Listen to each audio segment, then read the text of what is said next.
പുരുഷ ഹോർമോണായ ടെസ്റ്റോസ്റ്ററോണിനെ കുറിച്ചാണ് നിങ്ങളോട് വിശദീകരിക്കാൻ പോകുന്നത്. ലൈംഗികമായിട്ടുള്ള ഒരു ഹോർമോണായി മാത്രം ഇതിനെ കാണരുത്. മാത്രമല്ല, ടെസ്റ്റോസ്റ്ററോൺ തീരെ ഇല്ലാത്ത വ്യക്തികളുടെ അസ്ഥികൾ പെട്ടെന്ന് ഒടിഞ്ഞു പോകുന്ന അവസ്ഥയുണ്ട്. ഇനി അപ്പോൾ സ്ത്രീകളിലും കുറഞ്ഞ ലെവലിൽ ടെസ്റ്റോസ്റ്ററോൺ ഉണ്ട്.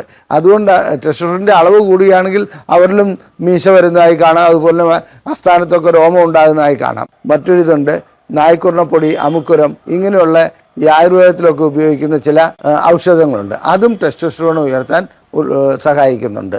അപ്പോൾ ലൈംഗികത നഷ്ടപ്പെടുന്നതിന് ടെസ്റ്റോസ്റ്ററോൺ ചികിത്സ മാത്രം പോരാ, എന്താണ് അതിൻ്റെ കാരണമെന്ന് കണ്ടുപിടിച്ച് അതിനുള്ള ചികിത്സ നൽകുകയാണ് വേണ്ടത്.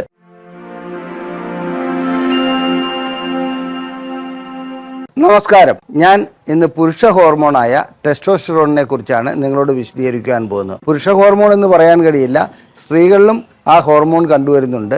രണ്ടു കൂട്ടരിലും ലൈംഗികമായിട്ടുള്ള ഉത്തേജനം ഉണ്ടാക്കുന്നതിലും ലൈംഗിക പ്രവർത്തികൾക്കും ഈ ഹോർമോൺ ആവശ്യമായിട്ടുള്ളതാണ്. ഞാൻ ഡോക്ടർ അജയൻ വർഗീസ്, കുന്നമംഗലം പന്തീർപ്പാടത്തുള്ള institute of sexual and reproductive medicine എന്ന സ്ഥാപനത്തിൻ്റെ ഡയറക്ടറാണ്. International association of sexual medicine practitioners modern medicine എന്ന അസോസിയേഷൻ്റെ അഖിലേന്ത്യാ ചെയർമാനുമാണ്. എന്താണ് ടെസ്റ്റോസ്റ്ററോൺ? ഇത് കേവലം ഒരു ലൈംഗിക ഹോർമോണായിട്ടാണ് നാം എല്ലാവരും കരുതുന്നത്. അത് തെറ്റാണ്. ലൈംഗിക ഹോർമോൺ മാത്രമല്ല, ലൈംഗികമായിട്ട് ഇതിന് ഒട്ടനവധി കർമ്മങ്ങൾ നിർവഹിക്കുവാനുണ്ട്. എന്നിരുന്നാലും ലൈംഗിക ഹോർമോൺ മാത്രമല്ല ഇത്. ഒരു പുരുഷനെ സംബന്ധിച്ചിടത്തോളം അദ്ദേഹത്തിൻ്റെ മസിൽ പവർ, അതായത് ഒരു മസിൽമാൻ ആക്കുന്നതിൽ, ഒരു ആണത്തം ഉണ്ടാക്കുന്നതിൽ ഏറ്റവും പ്രധാന പങ്ക് വഹിക്കുന്ന ഒരു ഹോർമോണാണ് ടെസ്റ്റോസ്റ്ററോൺ. അതുപോലെ തന്നെ അദ്ദേഹത്തിൻ്റെ മുടി വളർച്ചയ്ക്ക്, മുടി നല്ല ദൃഢമാക്കുന്നതിന് പങ്കുവഹിക്കുന്ന ഒരു ഹോർമോണാണ് ടെസ്റ്റോസ്റ്ററോൺ. ലൈംഗികതയുണ്ട്, ലൈംഗികത മാത്രമല്ല എന്നാണ് ഞാൻ ഉദ്ദേശിക്കുന്നത്. മറ്റ് ഒട്ടനവധി ധർമ്മങ്ങൾ ടെസ്റ്റോസ്റ്ററോണിനുണ്ട്. അതുപോലെ തന്നെ അദ്ദേഹത്തിൻ്റെ എല്ലുകൾക്ക്, അതായത് അസ്ഥികൾക്ക് നല്ല ബലമുണ്ടാക്കുന്ന കാര്യത്തിൽ ടെസ്റ്റോസ്റ്ററോൺ നല്ല പങ്ക് വഹിക്കുന്നുണ്ട്. ഇതൊക്കെ അവിടെ നിൽക്കട്ടെ, ഇതൊരു വഴക്കാളി ഹോർമോണാണ്. അതായത് വഴക്കുണ്ടാക്കുന്നതിൽ അല്ലെങ്കിൽ ഒരു അഗ്രസീവ് നേച്ചർ കാണിക്കുന്നതിൽ ഈ ഹോർമോണിന് വളരെയധികം പങ്കുണ്ട്. ഒരു ഉദാഹരണം പറയാം. ഒരു 18 വയസ്സായ ചെറുപ്പക്കാരൻ റോഡിൽ കൂടി നടന്നു പോകുമ്പോൾ ഏതെങ്കിലും ഒരുത്തൻ നീ എങ്ങോട്ടാടാ പോകുന്നത് എന്ന് ചോദിച്ചാൽ അവരോട് വഴക്കുണ്ടാക്കുവാനുള്ള പ്രവണത ഈ ഹോർമോൺ ഉള്ളതുകൊണ്ടാണ് ഉണ്ടാകുന്നത്. ആ സമയത്ത് ഒരു 45 or 50 വയസ്സായ വ്യക്തി അത് ഗൗനിക്കാതെ പോവുകയും ചെയ്യും. ഇതിൻ്റെ കാരണം ശരീരത്തിൽ അല്ലെങ്കിൽ രക്തത്തിൽ ടെസ്റ്റോസ്റ്ററോണിൻ്റെ അളവ് വളരെയധികം ആ പ്രായത്തിൽ കൂടുതലാകുന്നതുകൊണ്ടാണ്. മറ്റൊരർത്ഥത്തിൽ പറഞ്ഞാൽ ടെസ്റ്റോസ്റ്ററോണിൻ്റെ അളവ് കുറയുന്നതോടുകൂടി പക്വത വരുന്നു എന്ന് നമുക്ക് പറയാൻ പറ്റും. പക്ഷെ പക്വത വരുന്നത് അതുകൊണ്ട് മാത്രമല്ല, അനുഭവങ്ങളും അതിൻ്റെ പിന്നിലുള്ള ഒരു കാര്യമാണല്ലോ. ഇനി ടെസ്റ്റോസ്റ്ററോണിനെ സംബന്ധിച്ചിടത്തോളം മറ്റൊരു വലിയ ഉപകാരം, അതായത് വലിയൊരു കാര്യം നമ്മൾ ചെയ്തു തരുന്നുണ്ട്. നമുക്ക് ചിന്തിക്കുവാനുള്ള ശക്തി ഉണ്ടാക്കുന്നതും കോൺസെൻട്രേറ്റ് ചെയ്യാനുള്ള ശക്തി ഉണ്ടാക്കുന്നതും ഈ ടെസ്റ്റോസ്റ്ററോൺ എന്ന ഹോർമോൺ തന്നെയാണ്. ടെസ്റ്റോസ്റ്ററോൺ ഇല്ലെങ്കിൽ നമ്മളുടെ ചിന്താഗതികൾ മാറിപ്പോകുന്നു, നമുക്കൊരു പ്രോബ്ലം സോൾവ് ചെയ്യാനുള്ള കഴിവില്ലാതാകുന്നു. അങ്ങനെ ഒട്ടനവധി ധർമ്മങ്ങൾ നിർവഹിക്കുന്ന ഒരു ഹോർമോണിനെ നമ്മളെല്ലാവരും കൂടി ഒരു വെറും ലൈംഗിക ഹോർമോണാക്കി മാറ്റുകയാണ് ചെയ്യുന്നത്. ഇനി ഇതില്ലെങ്കിലോ, ടെസ്റ്റോസ്റ്ററോണിൻ്റെ അളവ് കുറയുകയാണെങ്കിലോ തീർച്ചയായും ലൈംഗികതയെ അത് ബാധിക്കും. ലൈംഗികത ബാധിക്കുക മാത്രമല്ല, അതുകൂടാതെ പൊണ്ണത്തടി, ഒരു പിത്തത്തടി, അതുപോലെയുള്ളൊരു അവസ്ഥയിലേക്ക് പോകും.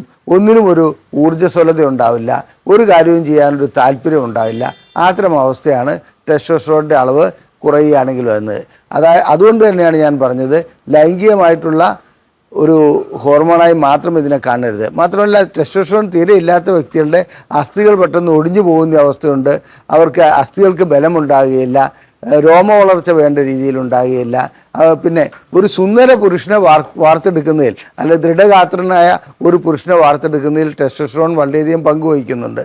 അതായത് ഒരു പുരുഷൻ്റെ ആകർഷണീയമായ തൊലി, മുടി ഇതെല്ലാം വളരെ വൃത്തിയായി, അതായത് ഒരു ആകർഷണീയത ഉണ്ടാക്കുന്നതിലും ടെസ്റ്റോസ്റ്ററോൺ വളരെയധികം പങ്കുവഹിക്കുന്നുണ്ട്. അപ്പോൾ ടെസ്റ്റോസ്റ്ററോണിൻ്റെ അളവ് എങ്ങനെയാണ് ഇരിക്കുന്നത്? സാധാരണ രീതിയിൽ നാം ലാബറട്ടറിയിൽ പോയി പരിശോധിക്കുകയാണെങ്കിൽ ടെസ്റ്റോസ്റ്ററോണിൻ്റെ അളവ് 2.5 മുതൽ 10 വരെ എന്നൊക്കെ കാണും. എന്നാൽ ഒരു കാര്യം മനസ്സിലാക്കുക, പല വ്യക്തികളിലും ഇത് വ്യത്യസ്തപ്പെട്ടിരിക്കുന്നുണ്ട്. അഥവാ ടെസ്റ്റോസ്റ്ററോൺ ത്രെഷ്ഹോൾഡ് ഉണ്ട്, ഒരു ത്രെഷ്ഹോൾഡ് വാല്യൂ അതിനുണ്ട്. ചില വ്യക്തികളെ സംബന്ധിച്ചിടത്തോളം 6 or 7 ഉണ്ടെങ്കിൽ പോലും അവർക്ക് ഞാൻ ഈ പറഞ്ഞ ഗുണങ്ങളൊന്നുമില്ലാതെയായി കാണാം. അതേസമയത്ത് ചിലർക്കൊരു 3 മാത്രമാണ് അതിൻ്റെ യൂണിറ്റ് എങ്കിൽ പോലും അവർക്ക് നല്ല രീതിയിൽ ലൈംഗിക ബന്ധത്തിൽ ഏർപ്പെടാൻ കഴിയുന്നുണ്ട്, നല്ല എന്താണ് ഇതിൻ്റെ ആരോഗ്യ ദൃഢഗാത്രനായി കാണപ്പെടുന്നുണ്ട്. ഇതിൻ്റെ കാരണം ഓരോ വ്യക്തിയിലും ടെസ്റ്റോസ്റ്ററോണിൻ്റെ അളവ് പല രീതിയിലാണ് പ്രയോജനപ്പെടുന്നത്. അഥവാ ത്രഷ്ഹോൾഡ് വാല്യൂ അതിനുണ്ട് എന്ന് കരുതി ടെസ്റ്റോസ്റ്ററോൺ വാല്യൂ നമ്മൾ ടെസ്റ്റ് ചെയ്യുമ്പോൾ തീരെ കുറവാണെങ്കിൽ രോഗികളോട് ചോദിക്കേണ്ടതുണ്ട് അവർക്ക് ലൈംഗികമായിട്ട് എങ്ങനെയുണ്ട്, മറ്റു കാര്യങ്ങൾ എങ്ങനെയുണ്ട്. അങ്ങനെ പ്രോബ്ലം ഉണ്ടെങ്കിൽ മാത്രമേ ടെസ്റ്റോസ്റ്ററോൺ തെറാപ്പി ചെയ്യേണ്ടതുള്ളൂ. ആ സമയത്ത് വളരെ കുറഞ്ഞ ലെവലിലുള്ള ടെസ്റ്റോസ്റ്ററോൺ ഉണ്ട്, അദ്ദേഹത്തിന് മറ്റ് പ്രോബ്ലംസ് ഒന്നുമില്ല, ഒരു പ്രശ്നവും ഇല്ലെങ്കിൽ നാം ചാടിക്കറി ടെസ്റ്റോസ്റ്ററോൺ ഇഞ്ചക്ഷനോ അല്ലെങ്കിൽ ടെസ്റ്റോസ്റ്ററോൺ ഗുളികകളോ കൊടുക്കേണ്ട ഒരാവശ്യവുമില്ല.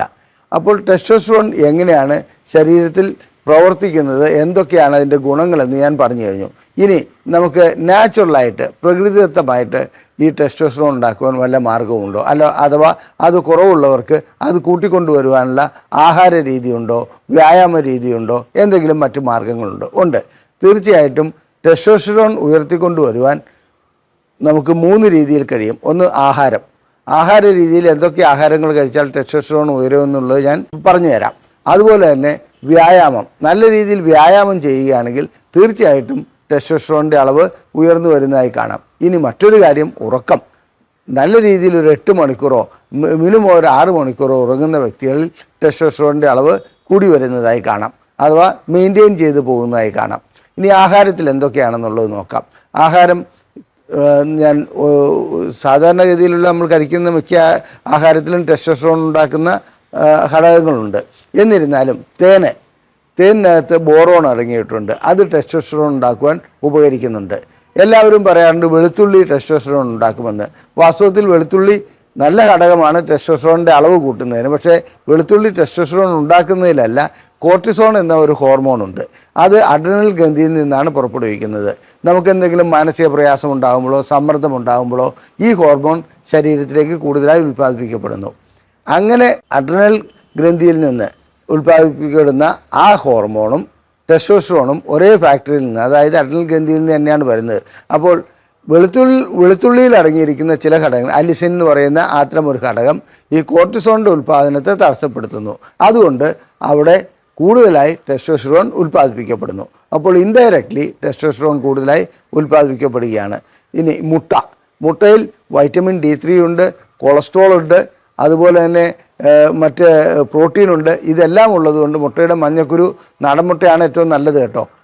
അത്തരം മുട്ടയുടെ മഞ്ഞക്കുരുവിൽ ഈ ഘടകങ്ങളുള്ളതുകൊണ്ട് അതും ടെസ്റ്റോസ്റ്ററോൺ ഉണ്ടാക്കുവാൻ കൂടുതലായി സഹായിക്കുന്നു. ഒരു കാര്യം പറയാൻ വിട്ടുപോയി, എല്ലാവരും കൊളസ്ട്രോൾ എന്ന് കേൾക്കുമ്പോൾ വളരെയധികം ഭയപ്പെടാറുണ്ട്.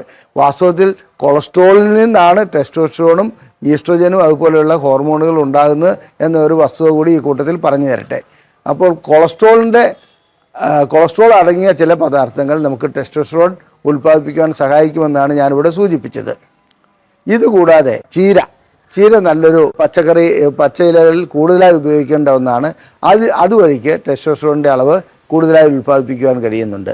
ഇനി മറ്റൊന്ന്, മാതള നാരങ്ങയാണ് ഏറ്റവും നല്ലത്, അല്ലെങ്കിൽ മറ്റു നാരങ്ങകളും എല്ലാം തന്നെ ടെസ്റ്റോസ്റ്ററോണിൻ്റെ ഉൽപ്പാദനത്തിന് ഉപകരിക്കുന്നുണ്ട്. ഇതുകൂടാതെ ചൂര മത്സ്യം അങ്ങനെയൊക്കെയുള്ള മത്സ്യങ്ങൾ ടെസ്റ്റോസ്റ്ററോൺ ഉൽപ്പാദിപ്പിക്കാൻ വളരെയധികം സഹായിക്കുന്നുണ്ട്. അപ്പോൾ നാം മനസ്സിലാക്കേണ്ടത് എന്താണെന്ന് വെച്ചാൽ, ടെസ്റ്റോസ്റ്ററോൺ ഉൽപ്പാദിപ്പിക്കുന്നതിനുള്ള ആഹാരം പദാർത്ഥങ്ങൾ ആ രീതിയിൽ ഉൾപ്പെടുത്തുകയാണെങ്കിൽ നമ്മളുടെ ടെസ്റ്റോസ്റ്ററോണിൻ്റെ അളവ് കുറയുകയില്ല. ലൈംഗികം മാത്രമല്ല പുരുഷത്വവും നിലനിർത്തുവാൻ അത് സഹായിക്കുന്നുണ്ട്. ഇനി അപ്പോൾ സ്ത്രീകളിലും കുറഞ്ഞ ലെവലിൽ ടെസ്റ്റോസ്റ്ററോൺ ഉണ്ട്. അതുകൊണ്ട് ടെസ്റ്റോസ്റ്ററോണിൻ്റെ അളവ് കൂടുകയാണെങ്കിൽ അവരിലും മീശ വരുന്നതായി കാണാം, അതുപോലെ ആസ്ഥാനത്തൊക്കെ രോമം ഉണ്ടാകുന്നതായി കാണാം. എന്നാൽ ലൈംഗികമായിട്ടുള്ള അവരുടെ അഭിവാഞ്ചയ്ക്കും അവരുടെ ആസക്തിക്കുമെല്ലാം ടെസ്റ്റോസ്റ്ററോൺ അതിൻ്റേതായ പങ്ക് വഹിക്കുന്നുണ്ട്. ഈസ്ട്രോജനും അതിനകത്ത് ആവശ്യമാണ്, എന്നിരുന്നാലും ടെസ്റ്റോസ്റ്ററോണിന് അതിൻ്റേതായ റോളുണ്ട്. അപ്പോൾ സ്ത്രീകളും ഈ ആഹാരം കഴിക്കുന്നുണ്ട്. അമിതമായി ടെസ്റ്റോസ്റ്ററോൺ കൂടി പോവുകയൊന്നുമില്ല, നല്ലതാണെന്നുള്ളത് ഇവിടെ സൂചിപ്പിച്ചു കൊള്ളട്ടെ. ലൈംഗികമായിട്ടുള്ള കാര്യങ്ങൾക്കും ലൈംഗിക താല്പര്യം കുറവുള്ള സ്ത്രീകൾക്കുമൊക്കെ ഇത്തരം ആഹാര രീതിയിലേക്ക് പോകാവുന്നതാണ്. ഇനി ഞാൻ വ്യായാമത്തെക്കുറിച്ച് പറഞ്ഞു. വ്യായാമം ചെയ്യുമ്പോൾ സാധാരണഗതിയിൽ ടെസ്റ്റോസ്റ്ററോണിൻ്റെ അളവ് കൂടി വരുന്നുണ്ട്. അതുകൊണ്ട് തന്നെ വ്യായാമം ചെയ്യുന്ന വ്യക്തികളിൽ ടെസ്റ്റോസ്റ്ററോൺ അതായത് മസിൽ പവർ കൂടുന്നു, എല്ലുകളുടെ ശക്തി കൂടുന്നു, ഇതെല്ലാം കാണപ്പെടുന്നുണ്ട്. വ്യായാമം ചെയ്യാത്ത വ്യക്തികളെ സംബന്ധിച്ചിടത്തോളം ഞാൻ നേരത്തെ സൂചിപ്പിച്ചു, പിണ്ണത്തടി കാണാം. അങ്ങനെയുള്ള വ്യക്തികളിൽ ലൈംഗിക ആസക്തിയും ലൈംഗിക താല്പര്യവും ഒന്നും ഉണ്ടാകുന്നതായി കാണപ്പെടാത്തതിൻ്റെ കാരണം ഇത് തന്നെയാണ്, ടെസ്റ്റോസ്റ്ററോണിൻ്റെ അളവ് കുറയുന്നതുകൊണ്ടാണ്. ഇനി നല്ല ഉറക്കം, ടെസ്റ്റോസ്റ്ററോൺ ആവശ്യമാണ്. മാത്രമല്ല ഉറക്കത്തിൽ രാവിലെ ഒരു 4 മണി, ഒരു 3 മണി 4 മണി ആകുമ്പോൾ ടെസ്റ്റോസ്റ്ററോണിൻ്റെ അളവ് കൂടി വരുന്നു. അത് കഴിഞ്ഞിട്ട് ഒരു 11 മണിയാകുമ്പോഴത്തേക്കും ടെസ്റ്റോസ്റ്ററോണിൻ്റെ അളവ് വീണ്ടും കുറയാൻ തുടങ്ങുന്നതായിട്ടും കാണപ്പെടുന്നുണ്ട്. അപ്പോൾ ഉറക്കം നല്ല രീതിയിൽ വരേണ്ട ആവശ്യമുണ്ട്. അതുകൊണ്ടാണ് രാവിലെ എഴുന്നേൽക്കുമ്പോൾ മിക്കപ്പോഴും പുരുഷൻ്റെ ലിംഗം ഉയർന്നു നിൽക്കുന്നത്, ഈ ടെസ്റ്റോസ്റ്ററോണിൻ്റെ അളവ് കൂടുന്നു. മറ്റ് പല കാരണങ്ങളുമുണ്ട്, എന്നാലും ഇത് അതിനകത്ത് ഒരു കാരണമാണ്. ഇനി നമുക്ക് ടെസ്റ്റോസ്റ്ററോണിൻ്റെ കാര്യത്തിൽ ഇത് കുറവുള്ളവരിൽ എങ്ങനെ ചികിത്സിക്കാമെന്നുള്ളതിന് മരുന്നുകളുണ്ടോ, അതുപോലെ ഏത് രീതിയിലുള്ള മരുന്നുകളാണ് നൽകേണ്ടത്? സാധാരണഗതിയിൽ ഡയറക്റ്റായിട്ടുള്ള മരുന്നുകൾ നൽകുന്നതല്ല അതിന് ഉത്തമം. കാരണം ഈ ടെസ്റ്റോസ്റ്ററോൺ ഗുളികകളോ അല്ലെങ്കിൽ ഇഞ്ചക്ഷനോ ഡയറക്റ്റായി നൽകുകയാണെങ്കിൽ, നേരിട്ട് ആ രീതിയിലേക്ക് നൽകുകയാണെങ്കിൽ മിക്കപ്പോഴും ഉണ്ടാക്കുന്ന പ്രശ്നം എന്താണെന്ന് വെച്ചാൽ അത് നിർത്തുന്നതോടുകൂടി വീണ്ടും ടെസ്റ്റോസ്റ്ററോണിൻ്റെ അളവ് വളരെയധികം കുറയുന്നതായി കാണാം. മാത്രമല്ല കുട്ടികളാകാത്ത വ്യക്തികളെ സംബന്ധിച്ചിടത്തോളം ഇങ്ങനെ ടെസ്റ്റോസ്റ്ററോൺ ഇഞ്ചക്ഷൻ നൽകുകയാണെങ്കിൽ അല്ലെങ്കിൽ ഗുളികകൾ നൽകുകയാണെങ്കിൽ അവർക്ക് ടെസ്റ്റോസ്റ്ററോണിൻ്റെ അളവ് കുറയുന്നതോടുകൂടി ബീജാണുക്കൾ ഉണ്ടാകാനുള്ള സാധ്യത, ബീജാണുക്കളുടെ അളവ് കുറയാനുള്ള സാധ്യതയുണ്ട്. ഒന്നുകൂടി സൂചിപ്പിച്ചു, ടെസ്റ്റോസ്റ്ററോൺ ബീജാണുക്കളുടെ, ഒന്നുകൂടി പറഞ്ഞുകൊള്ളട്ടെ, ടെസ്റ്റോസ്റ്ററോൺ ബീജാണുക്കളുടെ അളവ് വളരെയധികം കൂട്ടുന്ന ഒരു ഹോർമോണാണ്. തീരെ ടെസ്റ്റോസ്റ്ററോൺ ഇല്ലെങ്കിൽ ബീജാണുക്കൾ ഉണ്ടാകുകയില്ല. അതുപോലെ തന്നെ ഇതിനെ നിയന്ത്രിക്കുന്നത്, ടെസ്റ്റോസ്റ്ററോണിൻ്റെ ഉൽപ്പാദനത്തെ നിയന്ത്രിക്കുന്നത് തലച്ചോറിലുള്ള പിറ്റ്യൂട്ടറി ഗ്രന്ഥിയാണ്. അവിടെ നിന്ന് അതിലെന്തെങ്കിലും പ്രോബ്ലം വരികയാണെങ്കിൽ, തകരാറുണ്ടാകുകയാണെങ്കിൽ ടെസ്റ്റോസ്റ്ററോണിൻ്റെ അളവ് കുറയും. അതിന് ടെസ്റ്റോസ്റ്ററോൺ മാത്രം നൽകുകയല്ല, ആ പിറ്റ്യൂട്ടറി ഗ്രന്ഥിയിൽ എന്താണ് തകരാറ്, അത് സ്കാനിങ്ങും മറ്റ് ടെസ്റ്റുകളും ചെയ്തിട്ട് നാം നോക്കേണ്ടതുണ്ട്. അതാണ് അതിനകത്ത് ഉള്ള മറ്റൊരു വസ്തുത. ഇനി ടെസ്റ്റോസ്റ്ററോൺ ഉൽപ്പാദിപ്പിക്കപ്പെടുന്നത് കൊളസ്ട്രോളിൽ നിന്നാണെന്ന് പറഞ്ഞു. കൊളസ്ട്രോളിൽ നിന്ന് DHEA ഉണ്ടാകുന്നു. DHEA എന്ന ഹോർമോണിൽ നിന്ന് ഒരു ഭാഗം ഈസ്ട്രോജൻ ഉണ്ടാകുന്നു, മറുഭാഗം ഇതിലേക്ക് വരുന്നു, ടെസ്റ്റോസ്റ്ററോണായി മാറുന്നു. അപ്പോൾ ടെസ്റ്റോസ്റ്ററോണിൻ്റെ ഉൽപ്പാദനത്തിന് നാം ആഹാര രീതി പറഞ്ഞു, വ്യായാമം പറഞ്ഞു, നല്ല ഉറക്കം പറഞ്ഞു.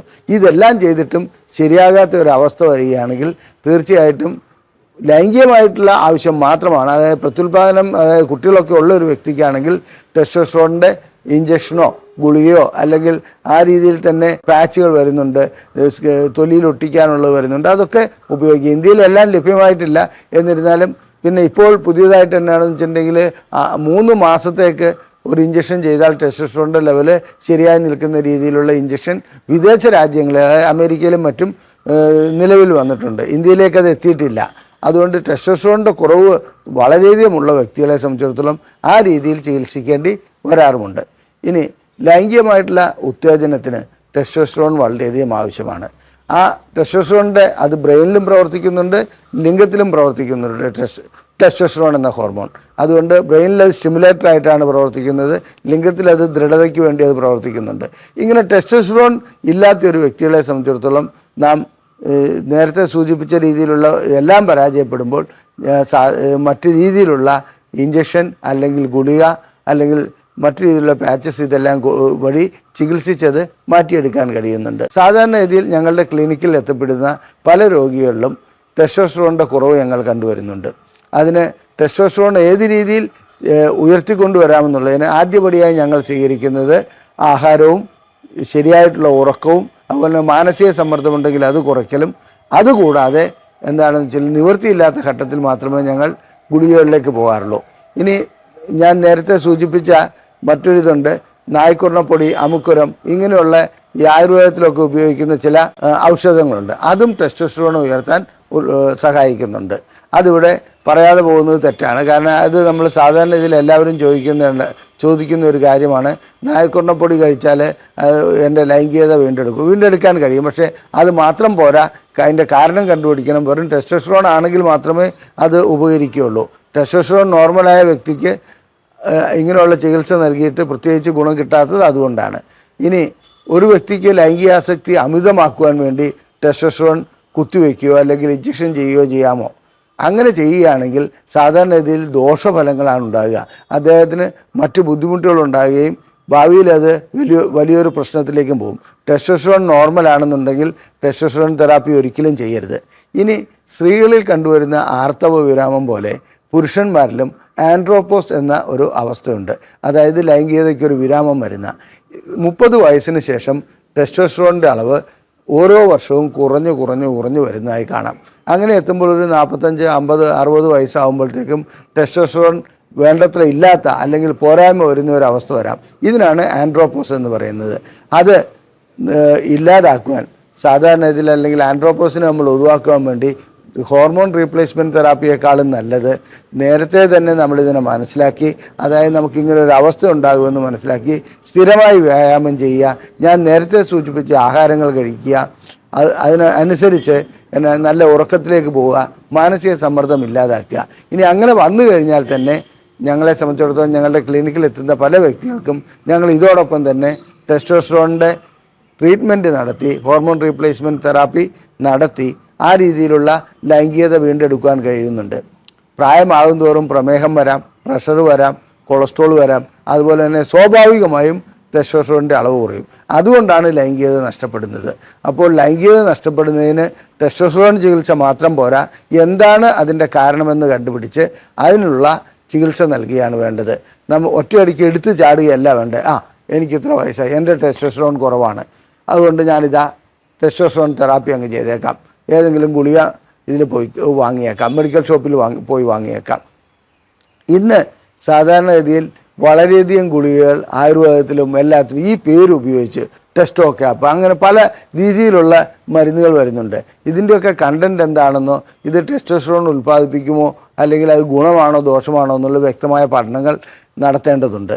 അത് നടത്തി കഴിഞ്ഞതിന് ശേഷമേ അത്തരം ഗുളികകളിലേക്ക് പോകാവുള്ളൂ. ഏതെങ്കിലും ലാബറട്ടറിയിൽ നിന്ന് ടെസ്റ്റോസ്റ്ററോണിൻ്റെ അളവ് കുറവായി കാണുകയാണെങ്കിലും അത് വീണ്ടും 2 or 3 തവണ പരിശോധിക്കുന്നത് നല്ലതാണെന്നുള്ള അഭിപ്രായമാണ് എനിക്കുള്ളത്. മാത്രമല്ല കഴിയുന്നതും രാവിലെ പരിശോധിക്കുകയാണെങ്കിൽ നമുക്ക് കുറച്ചുകൂടി ഉചിതമായിരിക്കും ആ റിപ്പോർട്ട്. ഇനി ചികിത്സയുടെ കാര്യത്തിൽ ടെസ്റ്റോസ്റ്ററോൺ ചികിത്സ ഞാൻ നേരത്തെ സൂചിപ്പിച്ചു. അതുപോലെ തന്നെ ലൈംഗിക ശേഷി കുറയുന്ന ഒരു വ്യക്തിയെ സംബന്ധിച്ചിടത്തോളം ടെസ്റ്റോസ്റ്ററോൺ ഇഞ്ചക്ഷൻ ചെയ്ത് ലൈംഗിക ശേഷി വീണ്ടെടുക്കാൻ കഴിയുന്ന ഒരു കാര്യമാണ്. അതില്ലാതെ തന്നെ കാര്യങ്ങൾ നടത്തുന്നതിലാണ് നമുക്ക് ആരോഗ്യപരമായി നന്നായി കൊണ്ടുപോകാൻ കഴിയുന്ന കാര്യം.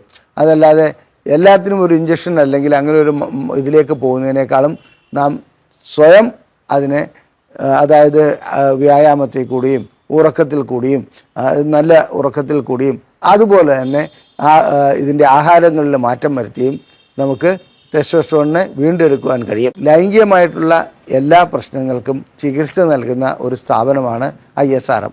ഇത് കോഴിക്കോട് ജില്ലയിൽ വയനാട് റോട്ടിൽ കുന്നമംഗലം പന്തീർപ്പാടത്താണ് സ്ഥിതി ചെയ്യുന്നത്. നിങ്ങൾക്ക് ലൈംഗികമായിട്ടുള്ള എന്തെങ്കിലും സംശയങ്ങളുണ്ടെങ്കിൽ നിങ്ങളിതിലേക്ക് ഈ നമ്പറിലേക്ക്, ഇവിടെ കാണിച്ചിരിക്കുന്ന നമ്പറിലേക്ക്, അതായത് 7902 എന്ന നമ്പറിലേക്ക് ISRM എന്ന് ടൈപ്പ് ചെയ്ത് അയച്ചാൽ ഞങ്ങൾ സൗജന്യമായി 3 ചോദ്യങ്ങൾക്ക് മറുപടി നൽകുന്നതാണ്. ഫോൺ വഴി ദയവ് ചെയ്ത് ചോദിക്കരുത്. ഫോൺ ഞങ്ങൾക്ക് ഈ രീതിയിൽ ഉത്തരം നൽകുവാൻ വേണ്ടി ഉപയോഗിക്കാൻ കഴിയില്ല. നിങ്ങൾ ചെയ്യേണ്ടത് വാട്സപ്പിൽ വോയിസ് മെയിലായിട്ടോ അല്ലെങ്കിൽ മെസ്സേജായിട്ടോ ഇടുക. തീർച്ചയായും നിങ്ങൾക്ക് സൗജന്യമായി മറുപടി നൽകുന്നതാണ്. അതുപോലെ തന്നെ നിങ്ങൾക്ക് ലൈംഗികമായ പ്രശ്നങ്ങൾക്ക് എന്തെങ്കിലും ചികിത്സ നൽകണമെന്നുണ്ടെങ്കിൽ തീർച്ചയായിട്ടും ഈ നമ്പറിൽ വിളിച്ച് ബുക്ക് ചെയ്യാവുന്നതാണ്. നന്ദി, നമസ്കാരം.